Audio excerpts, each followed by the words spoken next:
Hello and welcome to D2D Spotlight. This is Mark Leslie Lefebvre from Draft to Digital, and I'm honored to have with me Kevin J. Anderson. Kevin, welcome. Thank you. I was looking at that pre-coronavirus photo of me, and I actually still look the same, except my hair's a little bit grayer now. But we're here, and I'm stuck at home. And you know what? Writers like to be stuck at home because we get to do more writing and stuff. So I'm keeping busy, and I'm very glad to be. I can't believe I haven't been on the D2D podcast before. So we'll have to do it again. Well, for sure. Now, speaking about being stuck in the home, a lot of writers sit behind a keyboard and they hammer out their magnus opus on keyboards. But you, for the longest time, have been dictating. Can you talk a little bit about that? Sure. I mean, most of my writing is done by here we got it. Hey, we're live. We're in my office. Where's the camera? There we go. This is my little digital recorder. It's an Olympus DS9300. I go out, I carry that in my hand, and I live in Colorado. I'm real close to the mountains. I've got lots of bike paths and hiking trails and beautiful terrain. And I just like to go out walking by myself and telling myself a bedtime story that gets recorded and then transcribed and turned into my chapters. I've been doing this since before 1993 or something like that. That's just always been my way. I don't like to be just stuck and trapped here at a keyboard because I find that creatively stifling, that if I'm just sitting here and staring at the screen and trying to make my imagination go off into other worlds, the cats will come in and want to be petted, and the phone will ring and the doorbell will ring and all this stuff. But if I'm out in the middle of the mountains somewhere and I'm miles from any other person, I can just completely sink into my story, and it's like I'm reading the book that's in my head, and I can get into the dialogue. I can do role playing with the characters and get exercise at the same time. I find it inspirational when you're out around, trees and mountains and streams and wherever, because then our creative writing teachers since the dawn of time have been telling us to do sensory details in our writing, to not just say what the characters are seeing, but also, what they're smelling and what they're hearing and tactile things. And I find that when I'm outside in the beautiful environment, that I'm reminded of what things smell like. I'm reminded of what things sound like, and I don't have to come up with it whole cloth. So I'll just go out and I'll dictate it. And in fact, I've been doing this. I've been kind of championing the method for a very long time, and I've got a whole little set of Padawans who have gone out to do it themselves. I just love writing that way. And so the thing is that people keep asking me, well, how do you do this? And I can't do this. And what are your techniques? And so I got tired of answering those questions all the time. So one of my Padawans, the guy that I've convinced to do it, is Martin Shoemaker, and he's gone whole hog into doing all of his writing by dictation. So the two of us put together a book called On Being a Dictator, and it sort of breaks down the whole process and gives everything that suggestions and techniques, because Martin does a few things differently than I do. In fact, Martin, here's what converted him. He has an hour drive to work every single day, back and forth. And so we'd be sitting in his car, and he would just be either listening to music or listening to the news or something. And he realized that that's 2 hours a day that he could have been writing. And once he set up an audio system in his car, so he's got like a voice activated microphone, and he's got the recording system set there. Like, he'll get in his car, get out of the driveway, and once he gets onto the freeway, he just turns on his recorder and he'll dictate, and he does like a short story every day on his commute back and forth to work. And that's just wonderful, productive time. Now, I can already preempt what people are already saying. So, I tried it for 35 seconds and it doesn't work for me. Well, it's a learned skill. You have to get used to dictating, just like you have to get used to typing. I mean, I would venture to say that every one of your listeners didn't sit down at a keyboard and type 100 words a minute the first time they started it. You have to learn how to dictate, how to write by dictating, just the way you had to learn how to type on a keyboard. And one of the suggestions that I like to make is just try it. Go out with the recorder, and you can get really, really cheap, like Memo dictating machines for $30 or something like that. Or all of you on your smartphones probably have some kind of a Memo recording utility. These aren't good for doing whole novels. I mean, you'll run out of space and utility really fast, but you can try it. And the thing that I like to do is tell people to just brainstorm with yourself. There have been many studies that show that the creative juices and the creativity increases when you have bodily motion. Like if you're moving around, if you're walking, you get ideas better than when you're just sitting there staring at a screen. And so if you are developing a plot for a novel you're working on, or you want to get some character background on your princess main character or something like that, just go out, use your recorder, and just start telling yourself the life story of Princess Buttercup or whatever you want to be doing. It doesn't have to be for publication. It doesn't have to be perfect grammar. You just come up with ideas. And I used to, before I was dictating, I used to either try to remember them all and then run back home and type them up. And of course, you'd forget most of them. Or I'd carry a little hand notepad with me. And it's just really hard to be jotting down detailed notes when you're walking along, especially if you're outside of it and it's raining. That's not a very good thing. And so just capture notes with your recorder. And I think you'll find that once you get used to talking to yourself and not feeling like you need medical treatment or something like that, you go out and just the ideas will be coming. And I like to, by now I've gotten to the point where my outlines are so detailed, I would go and dictate my outlines. The book that I'm working on right now, it's called Gods and Dragons. It's the third book in a big fantasy trilogy of mine. The outline itself, there's 105 chapters, I think. And so I would go out and say, chapter 1, this happens, and chapter 2, this happens, and kind of flesh it out so that I could outline it. My outline was 70 pages long. And then what I do afterward is now that I'm doing the writing of the book instead of outlining it, I'll take my couple of paragraph description for chapter 7 and chapter 8 with me. I'll print them out and I'll take it sort of like a cue card with me and just review what happens in chapter 7. And then I'll go out and dictate the actual chapter. There's the first sentence and it goes on.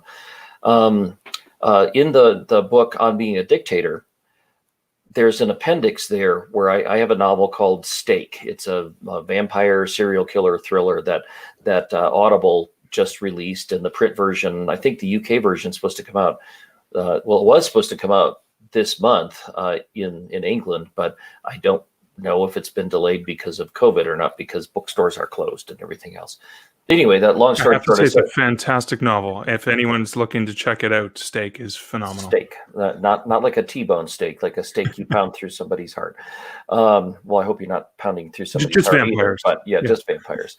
But anyway, it's the concept is it's a serial killer who believes in vampires, and so he goes around and finds people that like work during the night and sleep during the day, and he thinks they're vampires, so he'll break into their apartment or whatever and pound a stake through their heart, and he thinks he's killing vampires. Well, is he crazy? Are vampires real? We don't. You have to read the whole book to find that out. But anyway, the first chapter is kind of like your opening of an X-Files episode where the guy breaks into somebody's apartment and he pounds a stake through a victim's heart, and you don't know if it's an innocent person or a real vampire. So I wrote up the notes for that chapter. And then I dictated that chapter. That chapter came back from the typist exactly the way I dictated it. And then I edited it. So for an appendix in On Being a Dictator, I put the couple paragraphs what the notes were. I put the first draft that came exactly from the typist, so you can see how my sentences are when they come out of my mouth. And then I put the final polished version in there. And also, I've got a link, thanks to BookFunnel. BookFunnel now allows you to put audio clips up. So you can listen to my actual recording as I dictated the chapter and you can compare it with what the final version is like. So it's sort of every step of the process. That might be helpful for you. I hope it hooks Do you we up. hear you go, snake and stuff like that while you're walking? I think I was driving through part of okay. that one, so you'll probably hear people honking at me when I swerve off the road or something like that. But it's exactly the way it comes out. But you got to remember, I've been doing this for many years, so I'm a lot more practiced at it than somebody who's going to be stumbling a little bit more. And I have a typing service. I upload the audio file every day, and the typist transcribes it and sends me a Word file back, usually in a day or two. Other people might want to transcribe it themselves. I don't think it's that expensive, but then I'm at a point where somebody's already bought the book before I'm writing it. It takes a lot of time if you want to transcribe your own thing, but if you're a fast typist, you can transcribe a 15-minute recording in 20, 25 minutes if you want. So I just find it's liberating to do it that way. And to circle around back to the original start of this conversation, even though we are here at shelter in place and we're not supposed to go anywhere, we are still allowed to go outside and go down the bike path and stay far enough away from people. And that's the way I like it anyway when I'm writing, is to stay far away from people. And so I get to go out hiking. I've got these obscure mountain trails nearby, and I can still do my writing. I get out of the house, and the weather's turning into nicer spring weather right now, and it helps me go out, gets my exercise, I get my writing done, and then I come back and barricade the doors and seal it up against any sort of zombie apocalypse going outside. Very cool. Thank you. I'm gonna share a comment from one of the people watching live. Brian says, "Hi, Kevin. Love your Dune collaborations," and that leads me to want to explore. You've done so many different media things, right? There's a comment about my Darth Vader shirt, although it's a Darth Vader Rush shirt, which I'll explain later. Find your lack of Rush disturbing. Yeah, if you have to explain that, your audience just isn't the right kind of audience. Here, but what about, you've done media stuff? You've done Star Wars stuff, Dune collaborations. There was some breaking media just before we went live, actually. Well, Mark was trying to get me to come on here like 5-10 minutes earlier so we could test out anything. And what just happened, like 5 minutes before this show, is Vanity Fair, the magazine, released like the first public images of the new Dune film, and a little interview with Timothée Chalamet. It's because I'm a creative consultant. I'm working on the film with Brian Herbert, but we have a gag order. We can't talk about anything. So we can point when something else gets released. And so quite literally 5 minutes before we're going on for this thing, then this news broke. So I'm frantically trying to repost it all over the place on my social media. So if you go to my Twitter feed, it's the word "the" and my initials, KJA, or look my name up on Facebook. I've got it on my Facebook pages. There's a link, and you get to see Timothée Chalamet and an image from the new Dune movie. So we're very excited we can talk about that. I think there'll be some more releases rolling out soon. So anyway, so that's exciting. We've been working on this for a very long time, and I hate having all this news that I can't share with people. And believe me, there's more and more coming out. I wish I could tell you everything else. But people can go to wordfirepress.com, which is your website, you and Rebecca. Wordfirepress.com is for my publishing house, which we'll probably talk about in a little bit. Wordfire.com is our personal page with our bios and everything. Okay. So my Facebook page is kind of where I post most of my news, just because it's easier to update than the website is all the time. But anyway, you could just official Kevin J. Anderson page if you go onto Facebook, and you'll find everything. You'll find it pretty easy to find. Yeah. So because you write with big publishers, traditionally published stuff. You do media tie-ins. You've done your own stuff through WordFire Press. How do you decide? Because you've got so many different projects that you do in a year. How do you decide how to invest your days? You assume there's some kind of a filtering process. You do everything is what you kind of do, and that's even more important than it used to be. I mean, back, I think I'm getting old because half of my conversation is "it used to be," but it really did used to be that you could actually make a living as a writer. You could like write books and get paid for them, and then write another book and get paid for it, and you could pay your bills. All of that kind of changed as the publishing world changed, kind of around 2009, 2010, when Amazon introduced the Kindle and ebooks came out, and then the Borders bookstore chain, which was like 60% of the science fiction bookshelves in the United States, they all went away. Publishers started consolidating everything. So it was, I mean, that was our publishing apocalypse that happened. And I don't say that lightly. It really, really was a sea change in the entire industry. A lot of authors were just left on the side of the road, and they didn't know what to do, and they had to change careers. Unfortunately, I'm unemployable. I've been a writer for decades, and I don't know what else is going on out there, but I'm a writer. But I also then became an indie publisher of releasing my own books, because I had my own backlist, and then those started to be successful. Back in the early days, you could just put up anything, and there were so few titles available that people would run and grab it. And that was back in the days when, sorry to say the word, but we were all doing Smashwords. I mean, we all put our stuff up on Smashwords, and then we taught ourselves how to do our own uploads to iBooks and uploads to Nook and uploads to Kobo, and it's a learning process at a point where I thought I was going to be sitting back and resting on my laurels and just writing. I mean, I had dozens of New York Times bestsellers, and all of a sudden, like, wait, now I got to scramble for work because the publishers went away. And you talk a lot about the media tie-in books, and I see somebody's got a question I've never thought that I would see in a comics field. Somebody gushing about my novelization for the League of Extraordinary Gentlemen movie. Oh yeah, here, let me pop that one up. Yeah. It's from Jamie. Yeah. So I mean, the funny thing is that was a lot of our our work for people like me. I mean, there used to be, there I go again.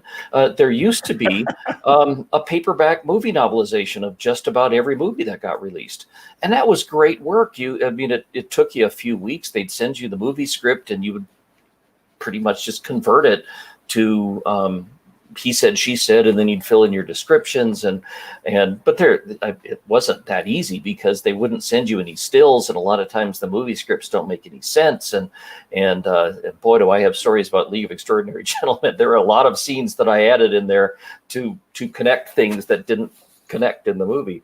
But that was good work. I mean, you got paid decent money for it, and I was able to write my own books, my original fiction, and then I was able to do movie novelizations. Even the media tie-in things, that there was a spin-off line of science fiction TV shows, and there were Star Trek books, like four or five of them every month, and that all went away because they were paperback mass market driven, and most of those went away. And I guess what I'm trying to say is, you've got to be nimble, you got to be flexible, you got to adapt and learn different things. And we'll be talking later. I got my MFA so that I could be a college professor, because I'm teaching a graduate degree in publishing now, which is something I know how to do. And that's a good thing for us. I mean, you're in Canada, but here in the US, we don't have, you might have heard something called healthcare. Canadians maybe take that for granted, but in America, if you're a writer and you got to pay for your own healthcare, well, let's not go off on that tangent because it's too horrific to contemplate. And that was before coronavirus. So anyway, so I started publishing WordFire Press as my publishing house, and we started putting up my books. And they did well enough that a bunch of my author friends gave me their books, because they could see the potential in ebooks, but they didn't want to learn how to do all of it. Let's see, I've got, just trying to count how many that we had up beforehand, but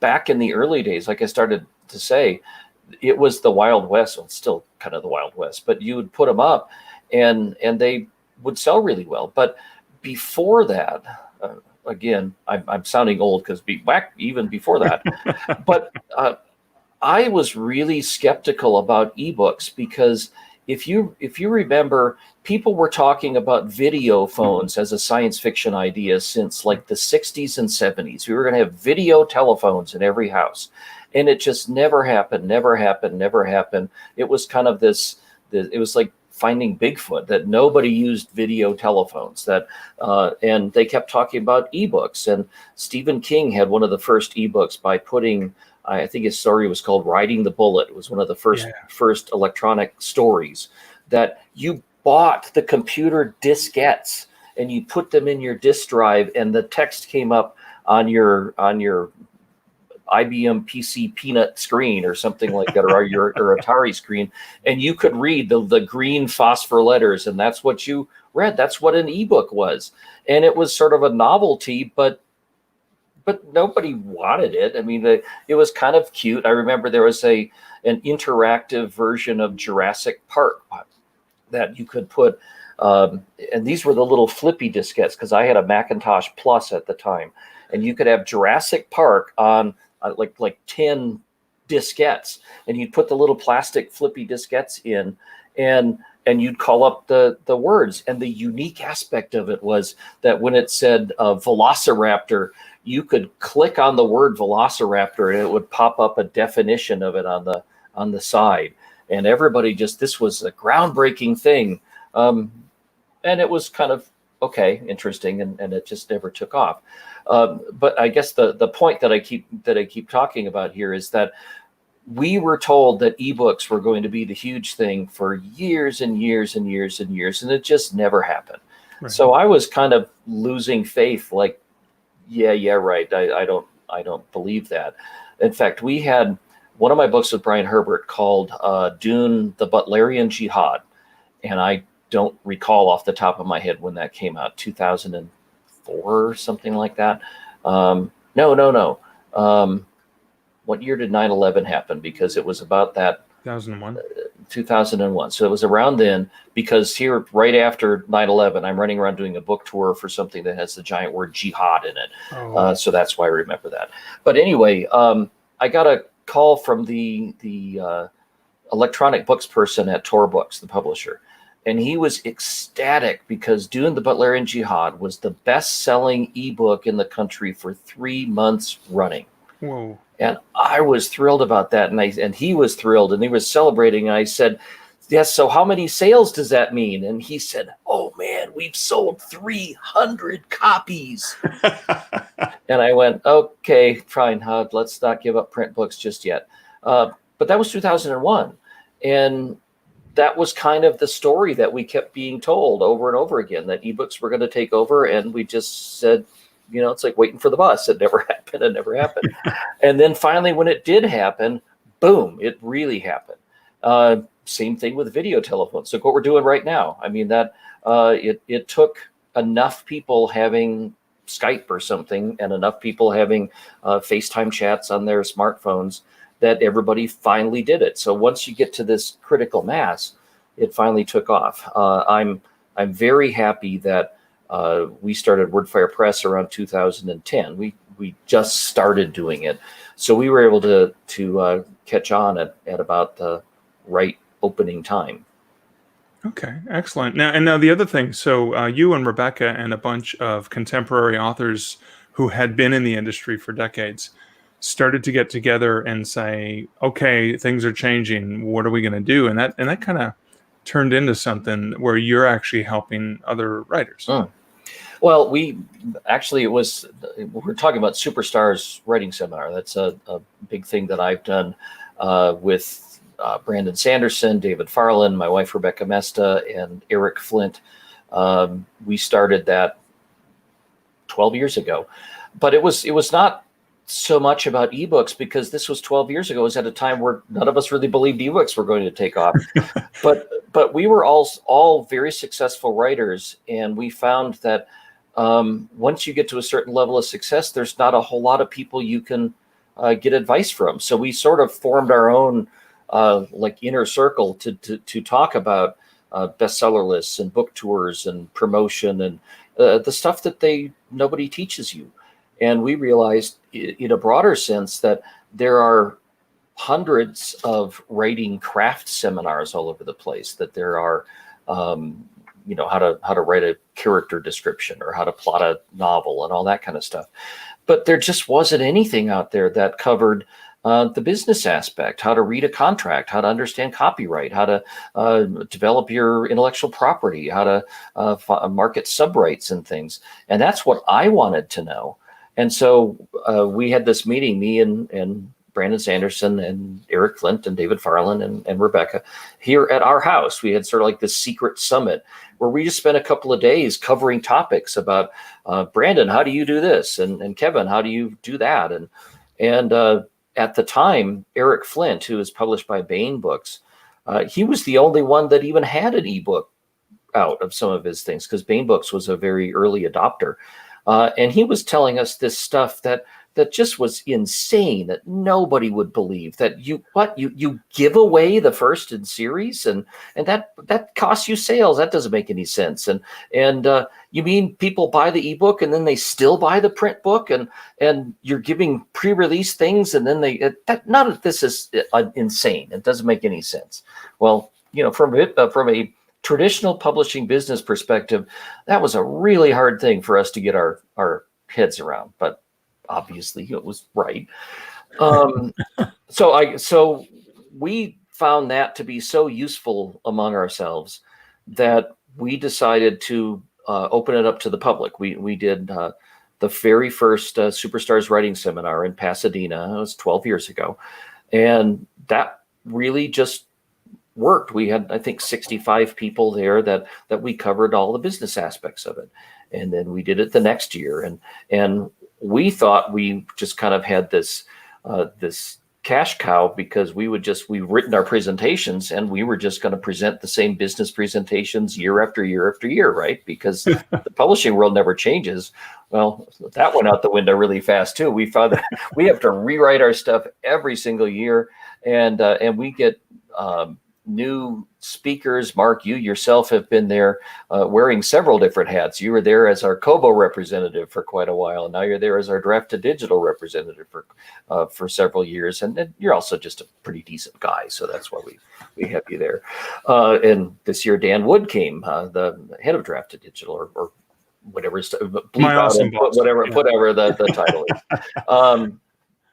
Anyway, so we've got people from Audible. We had people from all the major traditional publishing houses. We've had editors from Tor and HarperCollins and Baen and Simon & Schuster. We have literary agents. So it's the traditional publishing end, but we also have a bunch of the people from 20 Books to 50K. We've got some of the biggest, most successful indie writers there. We've got graphic designers. We've got marketing experts. And it's every year in Colorado Springs, the first or second week in February. And that's, like I said, we're on our 12th year now. We got, I'm probably going to forget a bunch of them, but other guest speakers are going to be, Jim Butcher will be there. Jonathan Mayberry will be there. Last year we had somebody from Blizzard Games. We've got some Hollywood people coming. We've got a literary agent coming. Let's see, other authors. We've got Hugh Howey's coming this year? Hugh Howey's coming. We've been trying to get him for a long time, and he just dropped me a note out of the blue and said, "Okay, Kevin, I want to come to Superstars." So he's going to be one of our speakers. Craig Martell from 20 Books to 50K will be there. Michael Anderley's been there for several years in a row now. We have about 250 people, I think, signed up. Right. And, so if you want to make plans for next spring, assuming that the world hasn't completely ended, that you can go to that one. At some point, I'd like to talk about my grad program, because let's find out a little bit more about that, because I mean, your grad program is something that's really didn't have to change all that much from what you were doing to what you have to do now. Well, and teaching it. So it's at Western Colorado University. It's a college down in Gunnison, Colorado. It's in the Colorado Mountains. And it's what they call a limited residency college program. So it's a Master of Arts degree that you get. It's a 1-year program from July to July, and it's all online. It's all online except for there's a 2-week in-person residency in the Colorado Mountains in July. And, you know, twist my arm to have to go to stay in the Colorado Mountains in July and get to go hiking on my days off. But you suffer for your art, right? Yeah, I suffer from art. So that's the 2 weeks where we actually do things face to face with the students. I have 9 grad students right now in the current cohort. I've already got 4 signed up for the next year coming up. But because of the pandemic, they've just announced that there's not going to be an in-person residency this July, so it's going to be all online. You'd still have to come back to graduate July 2020, assuming everything is back to normal. But if it's the program is of interest to you and it was maybe problematic to get the 2 weeks to travel out there, you still have to devote the 2 weeks because we got classes and everything, but you don't have to travel. It's all online. So anyway, they had a publishing MA program at the college, but it had kind of gone dormant because they didn't have the right person to teach it. They didn't have anybody really spearheading it. And they came to me and asked if I would like restart the program, become the director of it and teach it. And I made up the whole program from scratch. I developed everything that I think people need to know about publishing to be a successful person in the publishing world. And I'm intentionally making it evenly balanced between traditional and indie publishing. It's evenly split because I've been successful in both. I have, I think my last count, 57 national or international bestsellers in trad publishing. I've got 23 million copies of my books in print in 31 languages. It just went up from 30 because I'm translated into Ukrainian right now. And next month I was supposed to go to Ukraine on a book signing tour and receive an honorary doctorate in Kiev, but well, that changed. Anyway, so I put together, it's classes, the fall semester, spring semester, everything's online.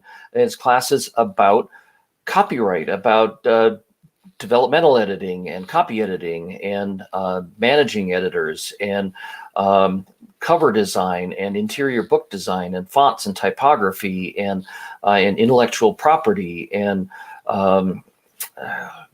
everything about publishing. I mean, we go over the history of traditional publishers and how it's all changed, but we all this week, you, Mark, are our guest speaker to talk about aggregators and draft to digital. And we've had Damon Courtney from BookFunnel on, and we've got building your newsletter lists. And Brian Meeks wrote our lecture on Amazon ads, which is coming up in, I think, 2 weeks. And what else? Right this week in the traditional publishing side, we go over traditional, physical print plant publishing.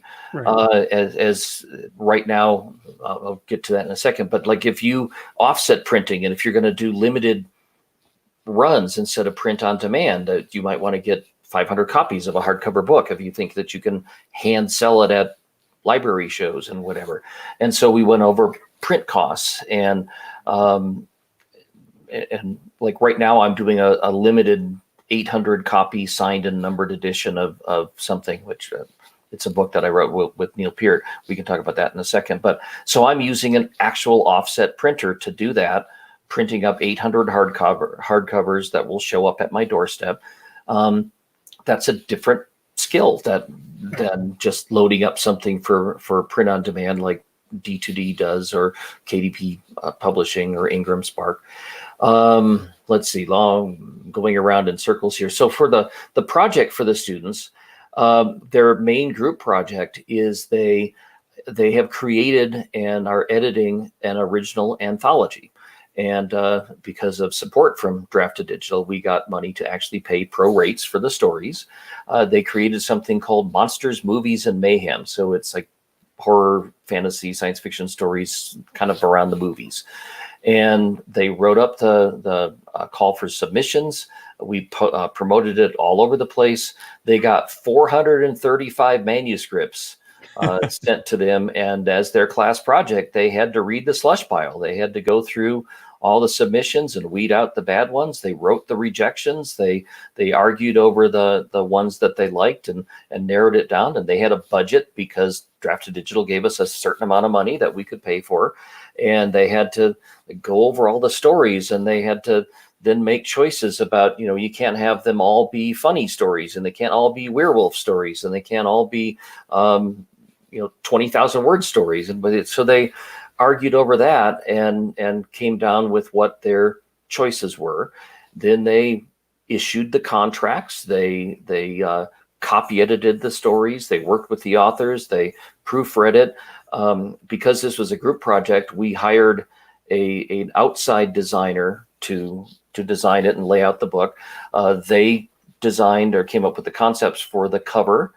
And so this book is going to be released supposedly for their graduation in July. I mean, it will be released, but we were going to have like a book signing event and all the authors there. Well, we're trying to figure out some different. You're going to teach them innovation and flexibility in publishing. they have to. So that's what they got to learn. And then for their solo project, so that's the whole group project. Everybody's doing it. But like for their solo thesis, the thing that they have to do is every person is doing their own. It's a public domain book. They have to find an old H.G. Wells book or Alexander Dumas book or Edgar Allan Poe or something that they, from start to finish, they find it, they ensure that it's in public domain, they acquire the text somehow, whether it's through Project Gutenberg or they scan it themselves and convert it. Then they have to proof it, and they design their cover. They're using vellum to lay out the interiors. They're going to, we're setting up like a separate account in Draft to Digital that they will all upload their books through Draft to Digital. They'll get them printed, and again, they're going to have. They may even get one-on-one direct work on Draft Digital with a really good-looking bald guy there too. Yeah, right? Yeah, something like that. I somebody, I don't know who it is. So I mean, I'm kind of pumped about it just because this is all the stuff. There is no other program like this. I mean, all the established programs kind of still have the attitude of oh yeah, indie, that Vanity Press publishing, somebody can put up their own ebook. And it was really, really important for me to make sure that, I mean, we're a moving target. We're just last week, their lecture was on bookstores and book selling. And I had written it about basically all about Ingram and book distribution and bookstores. And then now in the pandemic, everything's changing. Diamond has stopped distributing comic books to comic book stores. A bunch of the April and May book releases from major publishers they're not being released because there's no bookstores for them. And so I basically had to write this whole prequel to it that well, this is what's happening right now. And their textbooks are basically, they're listening to podcasts every week. They're reading blogs. They're reading every week's issue of Publishers Weekly as one of their discussion topics. Right. So anyway, I don't know if you'll be able to put a link up there, but if you search Western Colorado University and then publishing, it should come up. And it's also right now. It's probably a link from wordfire.com potentially too. Probably. I have that's our site. I haven't looked at my own site for a while. I'll put it up there somewhere. You can find it. Sure, they can find it. Western Colorado University, we can find it. But right now, they've also waived the application fee. So we filled up the cohort last year with our 9 students, and we are still actively trying to get some other students. And I would love to have D2D people to be some of my students. And I teach it, and our co-professor is Allison Longueira, who's the publisher at WMG, Dean Wesley Smith and Christine Catherine Rush's publishing house. So the two of us are kind of doing tag team teaching the graduating cohort of students and the incoming cohort of students. So kind of all circling around, this is yet another income stream because like I said, I would rather just write books all day and get paid for them, but I can write books all day and get paid something for them, but it might not be enough to pay all my bills. Well, I want to jump into some of your books because we've only got about 5-6 minutes left. I wanted to pop up because you've written so many different things. And Jamie says I highly recommend his Dan Shamble Zombie PI series. That's another one I'll say. And that's indie published. I mean, it started out with Kensington Books, right? The first 4 from them. But I just took it over from that point on. I got the rights back, and I've released the following 2 books on my own at WordFire Press. And now that we're in lockdown, I'm catching up on a lot of projects, and I just may well come up with another Dan Shamble book. Oh, good! I'm so glad to hear that. And some of them have appeared in Pulp House magazine as well, right? Oh, a lot of the short stories. I mean, I just got one right now called the book is called Fantastic Hope that Laurel K. Hamilton edited. It's for Berkeley Books, and it's a brand new Dan Shamble story that I wrote. It was the first thing I wrote. I had a lot of personal tragedies last year. My stepson died and my dad died, and this was the first thing that I wrote after a bunch of that happened, and I just needed something funny and stupid, so I did that. Before we run out of time, I also want to talk about the project I was mentioning.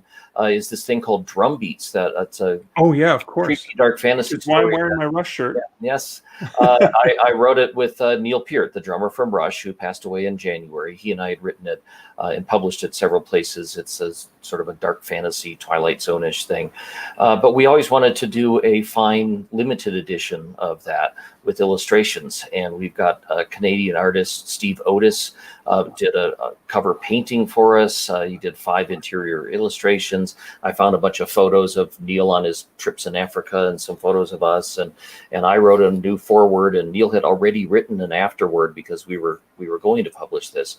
And so we're doing an 800 copy full color hardcover signed and numbered limited edition, and that's at wordfireshop.com.